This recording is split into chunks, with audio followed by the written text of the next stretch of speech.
Welcome back. ఏలూరులో పర్యావరణ రహిత సందేశం మారుమోగుతోంది. పంపుల చెరువు వద్ద మొక్కలు నాటే కార్యక్రమం నిర్వహించారు. ఏలూరు ఎమ్మెల్యే టీడీపీ జిల్లా అధ్యక్షుడు బడేటి చంటి అధికారులు నాయకులతో కలిసి సైకిల్ తొక్కుకుంటూ వాయు కాలుష్య నివారణకు శ్రీకారం చుట్టారు.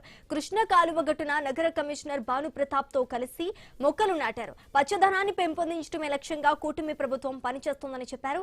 కాలుష్య నివారణలో ప్రతి ఒక్కరూ బాధ్యతగా వ్యవహరిస్తూ భావితరాలకు స్వచ్ఛమైన వాతావరణాన్ని అందించాలని పిలుపునిచ్చారు.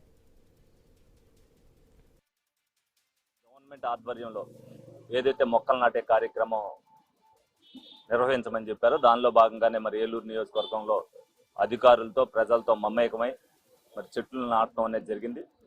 గత ప్రభుత్వం హయాంలో ఎక్కడికి వెళ్ళినా సరే చెట్లు నరికేసి ప్రజల మధ్యకి వెళ్ళేవారు.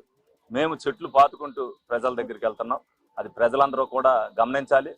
పర్యావరణాన్ని కాపాడాలి అంటే చెట్టు యొక్క ప్రాముఖ్యత ఏంటనేది కూడా ప్రతి ఒక్కరు కూడా తెలుసుకోవాలి. ఇప్పుడు మనం ఆరోగ్యంగా ఉన్నాము అని అంటే పర్యావరణం బాగుంటేనే మనం అందరం కూడా ఉంటాం.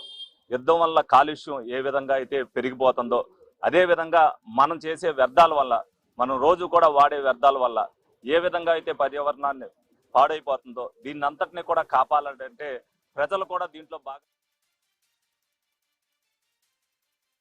ఈరోజు ప్రపంచ పర్యావరణ దినోత్సవాన్ని పురస్కరించుకొని మొక్కలు నాటే కార్యక్రమానికి వచ్చినందుకు వారందరికీ ధన్యవాదాలు తెలుపుకుంటూ, ఈ వారం రోజుల్లో ఏలూరు కార్పొరేషన్ పరిధిలో కృష్ణ కాలువ గట్టెంబడి కానివ్వండి, అదేవిధంగా ఇతర ఖాళీ స్థలాలు ఎక్కడైతే ఉన్నాయో ఇప్పటికే దాదాపు ఒక 900 దాకా ఎక్కువ ఎత్తున్నటువంటి 6 అడుగుల కంటే ఎత్తున్నటువంటి మొక్కల్ని ఐడెంటిఫై చేసి ప్రక్రియ చేయడం జరిగింది.